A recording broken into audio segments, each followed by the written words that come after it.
Achilles দিনাকা একফিকাল আমালুল কলিল। ইমান আগে কাটি করো, নাজাতের জন্য অল্প আমলই যথেষ্ট। ইমান কি? আসসালামু আলাইকুম রহমতুল্লাহি ওয়া বারাকাতুহু। প্রিয় দর্শক, আপনাদের মাঝে আমি আরেকটি নতুন ভিডিও নিয়ে এসেছি। এই ভিডিওটি আপনারা একটু মনোযোগ দিয়ে শুনবেন, ইনশাল্লাহ উপকৃত হবেন। ইমান, এই ইউটিউব জগতে অনেক আমলের ওয়াজ রয়েছে, কিন্তু ইমানের ওয়াজ খুব স্বল্প। আজকে আমি ইমান সম্পর্কে কিছু কথা বলবো, আপনারা মনোযোগ দিয়ে শুনবেন। ইমান ইমান কি তার সম্পর্কে আজকে আমরা একটু হালকা ধারণা নিই। ইমান আকলিস দিনাকা একফিকাল আমালুল কলিল। ইমান আগে কাটি করো, নাজাতের জন্য অল্প আমলই যথেষ্ট।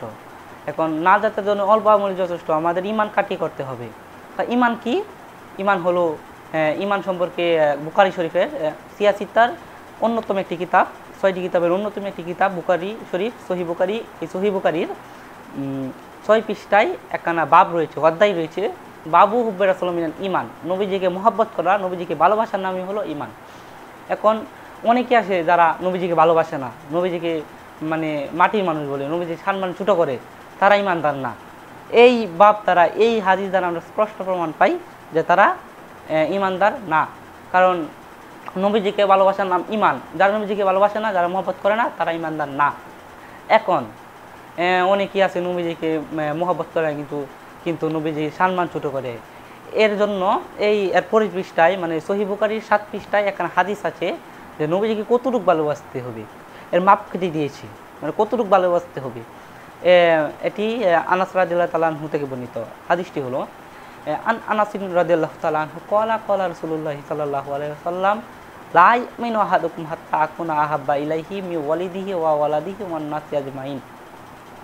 এখানে হযরত আনাস রাদিয়াল্লাহু তাআলা আনহু থেকে বর্ণিত, রাসূল সাল্লাল্লাহু আলাইহি সাল্লাম বলেন, ততক্ষণ পর্যন্ত তোমরা ইমানদার হতে পারবে না যতক্ষণ না তোমার পিতামাতা হইতে, তোমার পিতামাতা হইতে, সন্তান সন্ততি হইতে, এমনকি তোমার নিজের জানের চাইতে নবীকে না বেশি, মানে আমারই নবীকে না বেশি ভালোবাসবে, ততক্ষণ পর্যন্ত তোমরা ইমানদার হতে পারবে না।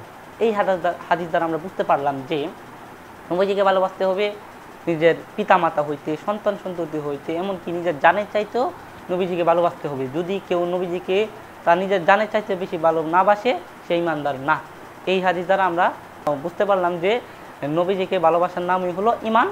নবীজিকে ভালোবাসতে হবে নিজের জানের চাইতেও বেশি, নিজের পিতামাতা, সন্তান সন্ততি সবার থেকে নবীকে বেশি ভালোবাসতে হবে। যে নবীজিকে ভালোবাসবে না, সে ইমানদার হতে পারবে না। যদি এই ভিডিওটি ভালো লাগে তাহলে এই ভিডিওটি কমেন্ট করে আমাদের উৎসাহিত করবেন, আমরা যেন এরকম ভিডিও আরও দিতে পারি।